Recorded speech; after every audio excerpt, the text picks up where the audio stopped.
everyone, it's Eric Silvermoon, and today is day 22 of my 31 days with the goddess Morrigan. And I kind of just wanted to have a quick little chat as I'm driving home from traveling for work. And I want to talk a little bit of just like the challenges and a little cool thing that happened today. So in terms of challenges, as many of you know have been following me along, I stopped having or eating fast food. And by what I mean by fast food is if I have to go through a drive-through, that's fast food. Anything that is like instant, like microwavable kind of stuff, I won't eat. And so it's something that I either have to go to a restaurant and have them prepare, or for me to cook more at home. And so it's been interesting because my job requires me to be on the road a lot, to travel different properties around California, inspect them and talk to the staff and train and stuff like that. So for me, sometimes like today I had 3 different properties and they were all about 45 minutes away from each other. So it would be very easy for me to just get off the freeway and grab something really quick and eat it on the road, so I can make sure that I'm on a timely manner. And so this time, now that I'm doing this and I'm making an effort to get out of the road, acclimate the amount of time so that I could actually go to a restaurant and have a meal, and not make a mess of myself in the car. Because it's not a very attractive moment of watching me drive with my knees as I'm eating a burger and dipping some fries and dropping them. So but yeah, so I've been doing really good, and it's been 21 days, and the goal is not to go back to it at the end of the challenge, but to just cut it off completely. And I think it makes it really easy that I've dedicated not only to the goddess Morrigan, but for myself, that this is something I want to take it serious, and I want to make sure that I have someone to hold me accountable, and the goddess Morrigan is definitely that person that holds me accountable, because I'm afraid that if I make a cheat or something, that it's not going to go very well for Silvermoon. So so it makes it a lot easier, especially with the Diet Coke, because fast food I'm okay with giving up.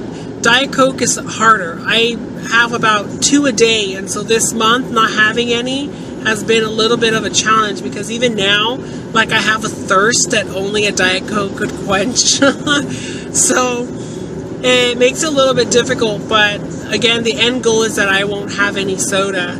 And if I want that effervescence kind of bubble, then I could have a glass of champagne. So so we'll see. But the really cool thing about today is that in the morning I was sitting down before I head on the road. I was having my coffee, and I wanted to, and I felt very artistic, and I felt really, I felt like going back and picking up my oracle deck, my tarot deck that I've been working on for a while now.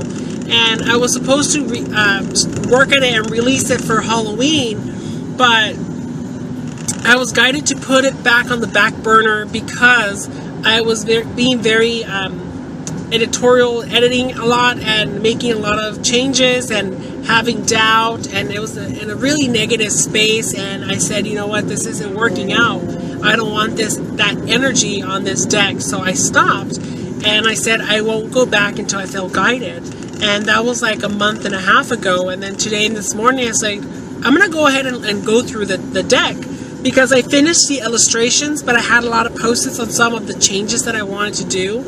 And I was looking at it, and without sounding egotistical, I was like, wow, these are really good. This is really good work. Good job, me, I was thinking, like, why was I being such an ass about the work? And why was I dissecting it and saying it was terrible? And so I realized that it was so necessary for me to get out of that energy and get out of that whole chaoticness, so that I could actually look at it with brand new eyes. And I have to say that I feel like it was because of the goddess Morrigan, of helping me releasing all these blocks and clearing the way of the clutter and stuff, and I felt really guided today to look at them and realize how good it is, and for me to get inspired to go back and paint, because the illustrations are done. I just have to go and do the painting so that I could go ahead and put them in a cardstock. And so I thought that was really good, but I'm wanting to change the publisher that I go through to get them all done. I want to see if there's a cheaper price-wise and a little bit better cardstock. And so I'm going to be shopping a bit. And for my Oracle deck, so many of you have purchased it, and I'm so excited and blessed and thankful.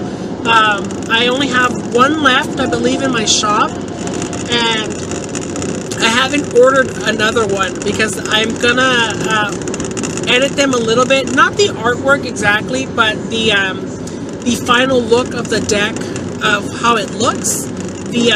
Like once it gets printed with like the words and the name, and then the backs of them, I'm gonna go ahead and re-release them with a brand new look for possibly even for the new year, like for 2016. So look out for that, because I really want to give it a little bit more of a tribal kick to it and work on some fresher graphics. For my tarot deck, the energy it's very true to my artistic what's it called, inspirations, like the anime and stuff like that, and working with the illustrations in my Book of Shadows has really allowed me to perfect the style that I want to go and be more freestyle with it, not worry about it being perfect. And that's how I felt really inspired to go back and look at it and realize that the imperfections are what made it so beautiful. And it was so amazing to have that moment this morning, and it felt great. And so I just want to have a little conversation about that and those energies. And so I'm really excited about it. The tarot deck doesn't have a name yet. I want to name it once I see it fully, and once I have it in my hands as a finished product. That's going to be very exciting, and then I'll see what kind of name it's going to be. The feel for the cards is that they're all warrior-like. They're all either like if you think of like the chain mail and the armor. So we have ones that are like the wands are all about fire and passion. So those are a little bit more of the dragon scale looking kind. And then we have the cups, which is emotion and water, and those have a more of a mermaid fish scale look. And then we have the swords, which swords are very about air and communication, so they have a little bit more of the traditional armor and more of that fluidness to the clothing. And some of them might have more of like an actual fabric wrapped around them to give it that kind of airiness to them.